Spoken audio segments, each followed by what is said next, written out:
I had auditioned for Last Comic Standing, and it was horrible. It was like it could not have gone worse. I interrupted their lunch. It was not my fault. I was supposed to audition in the afternoon in New York City, and they were running ahead of schedule, but I was there early. And so the person that they thought was their last person before lunch break, the producer's like, actually, we got one more. And they're like, oh, like I could just see it on their face. Like, now I'm the guy keeping them from going to lunch. And I didn't know any of them. And so I didn't even get a joke out before they just stopped me, and they were like, thanks. And I was like, I didn't even say a punchline yet, you know, but I could tell that it was not going to go anywhere, and arguing would not have been the smart play. So it soured me to the point where I was like, I'm not going to audition for this show anymore, because I don't like the way I feel. And so the following year, my dad's very sick. He's got limited time. And the comedy club owner in Atlanta says, hey, we're doing a show down here, and I can't tell you what it's for, but if you can make it. And I'm kind of already giving away what happened. So I said, listen, my dad's very sick, and I just don't think. And they go, totally understand. Do your thing. If something works out that you can be here, it would be worth your time to be here. And I was like, okay, you know. So they had given him about a month, and my parents are like, listen, you know, like, there's nothing you can do here. Go do this show. Come right back. It's fine. It's one day. So a friend of mine that worked for Delta gave me a buddy pass. I was able to get a last-minute flight, and the club had said, if you show up in our parking lot before the show starts, we will put you on the show, which I really appreciated, that I didn't have to, you know, commit too far out. So I go down, I do this show. I have a great set, and at the end of the show, the comedy club owner comes up, and there's probably 20 of us on the stage, and he says, you're probably wondering why you're here. And he says, well, for years now, Last Comic Standing has done their auditions where it's you in front of 3 judges trying to convince them to let you be on the show. He's like, this year they wanted to do something a little different where they could see you in your element with an audience. So you guys don't know it, but you just auditioned for Last Comic Standing, and we're taking 2 of you to New York City this Friday to perform on the show. You don't have to wait in line. You're going to be in front of an audience this Friday night in New York City. And they picked me and another guy. And I was like, listen, guys, like, I really appreciate this. I was like, my dad literally has days to live, and I don't know that I can do this. And they're like, well, talk to your family, let us know. And of course, my family again was like, go and come back. So this is the last flight on Thursday night. They booked me on to New York. The show is taping on Friday, and I'm coming back on Saturday. My dad is in hospice at this point. So I say goodbye. I get on the flight, and my wake-up call Friday morning in New York is that he passed away. And I'm supposed to be funny that night, right? So it's life, isn't it? From an entrepreneur perspective, and I want you to jump on back to that in a second, but I've been on this thing recently with a company. I'm like, hey, so we have 100 and something agents now at this company, and we're adding 8 to 10 new agents a month. I have this leadership team, and every day, the more people we add, we're dealing with people that have lives happening. And man, if one of the toughest things that we haven't found in life to deal with as you're trying to do a new thing is just trauma, man. Yeah. Like, it's the things that happen to us daily that none of us want, but it's like, man, that's life. Yeah. And I think finding a way to operate and succeed in spite of all the other bullshit happening to us. I agree with that. Right? And you always want to be at a point in your life where you feel like I think if I was still at P&G, and this is not a dig on P&G, but I think if I was still at P&G, I risk getting to a point where you stop feeling, right? You get into a routine of the same thing every day, and then you have this end goal that you see years down the road that you're working for, and in these times, who knows if it'll even be up to you if you reach that point, right? Whether it's from a company standpoint or, you know, cutbacks or whatever that is, you run the risk of a mundane life of same thing day in and day out. And I think that when I think of entrepreneur, you know, and I thought about like even what I was going to wear today, and luckily my buddy Mo Egger had been here in a hat. I was like, you know what? It's almost appropriate to come dressed the way that I would dress because I don't have to. Like, I chose a life that I don't have to be told what I have to wear every day. Man. That's one of the joys of being an entrepreneur. Yeah, is that you decide what your day looks like. I'm starting to so multiple times a day I get caught up in just these random conversations, and it's about what's happening in your life, my life, employees' lives, and as you're sitting there talking about the mundane, and again, it's not to hate on corporate America. I was there. I spent 5 or 6 years there, and for some people, I guess it's better for them. I can't connect with that, but I guess it is. Yeah.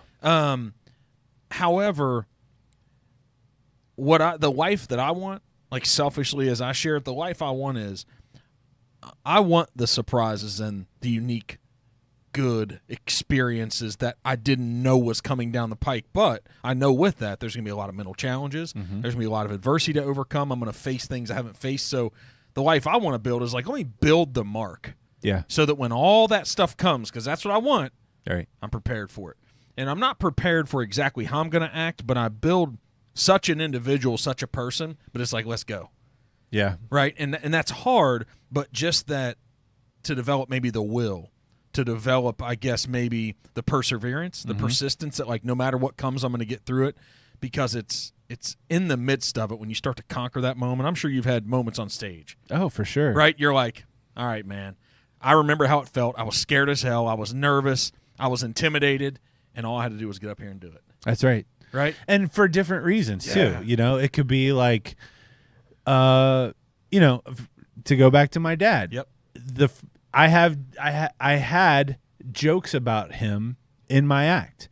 And I was like dreading after he passed, how was I going to react on stage in the moment when I have to do this material about him, you know? Like, am I going to break down, you know? And I didn't. And I think that part of that is sort of the kind of like euphoria that I think gets created in a comedy club that is like almost like an escapism kind of thing. Like, it's why I don't talk about politics and stuff, because I think people are there to just forget about everything else and kind of be submersed in this, like, this is, you know, even if I do the same material every night, this show is its own thing and we're all experiencing it together. And it could go off on these couple tangents based off of things that happen in the room. But in this moment, this is a unique thing that we're all part of together. And, you know, like doing stand-up, I would get people that would come up to me after the show and they would say, you know, like, I needed this, right? Like, I had a bad day at work, all the way from I had a bad day at work to I got fired, or I'm divorced, or somebody passed away and I haven't laughed, and you know what I mean? Yeah. And it's like, it made my day okay. Yeah. And like, I don't know, I'm sure there's other jobs, but it's tough. You could probably count on one hand the jobs that people would say that to you. And so can we go back to that Friday? Yeah, we can. But I'll just wrap that up by saying there have been moments since where, like, I benefited from that environment. Yeah. And that Friday was one of them. So it's like, with how do you, the toughest thing you've ever dealt with thus far in your life? Yeah. You're 30 years old. Right. Right? Yeah. How do you get through that, man? So I was mentally preparing myself all day for it. And, you know, it's like, it's just 4 minutes. Like, you know, like I'm surrounded by, like, this is an awesome experience. And I'll never forget this. God love my aunt. You know, I'm literally minutes. Like, it's funny. It's sad, but it's also funny. I'm minutes from going on stage, and I'm on the phone with my family, who are all together back home, and they're all saying good luck. And my aunt, this is what my aunt says. She goes, he probably went ahead and passed away so that he could be there tonight. And I'm like, I'm about to go on national television. You cannot say that to me, but I also kind of laugh because like that's totally something that an aunt would say, right? Trying to help you. Yeah. And it's like, damn it. But it was like, really? Like, really? And so I ended up having like a really good set. I didn't make it on to the next round, but in the circumstances that I was given, I did as good of a job as I could have done. You know what I mean? And so it just kind of gave me the confidence that you're talking about, of just like, you never know what. I can't imagine something worse than this happening, and I was still able to perform. And if it does, yeah, I have this thing to work with now. Right? I can pull from this. I got through it. And that's, I think, there's a lot of people who, we write books or there's Instagram reels, but there's an idea, a popular idea that really hits with me. It's like, hey, how do you know that you can get through this tough thing you're going through in your life right now? What is it? It could be a divorce, somebody really important, you passed away. How do you know you can get through that? If somebody's so confident, be like, Mark, you can do it. Or Josh, you can do it. And a response is, well, like, hey, think about the toughest 5 things in your life that you've dealt with. Yeah. You know where it's going. Mm-hmm. And then it's like you made it through it, right? Yep. It's like, damn it. All right, well, you can do this too. And I think those experiences that we all personally have, it's like, let me go back to the most difficult thing. And we can compare, like, how's this compare to that? Right. So if it's easier, you're like, I got this. Right. Or if it's tougher, it's like, wow, okay, I'm going to need to call upon the resources I developed then and then have to get a little bit better here. And that is something that I didn't see coming out of what I went through with my dad, is that I was so vocal about it and how hard it was, and honestly how hard it still is. But I became the resource for friends of mine that had to go through it afterwards. I'm going to go out on a limb here. Yeah. This is going to be a crazy place, man. But I'm a guy who talks about our mortality all the time. At some point, unless you know the secret to living life forever that I don't know, at some point, you and I physically are not going to be here. Right. Okay. Do you have, is it kid or kids? 2 kids. Don't you want them to feel this same way that you feel? I would. Yeah. I would, man. And so I'm like, that's special because the way your dad impacted you. I read something yesterday too. I think it's Jim Rohn. He's one of these big time self-help gurus, like the best of all time. And what he said was, he's like, hey, it's about living an impactful, meaningful life. He's like, isn't it better to live an impactful, meaningful, productive life for 30 years than living for 100 years where none of that happened? Yes. That makes sense to us. Being here healthy, it makes sense. And so whatever your dad did for you, the people who leave their kids feeling this way, dude, they checked the box. That's the goal. That's it. Did you see what Keanu Reeves said on Colbert years ago? So Colbert asked him a question.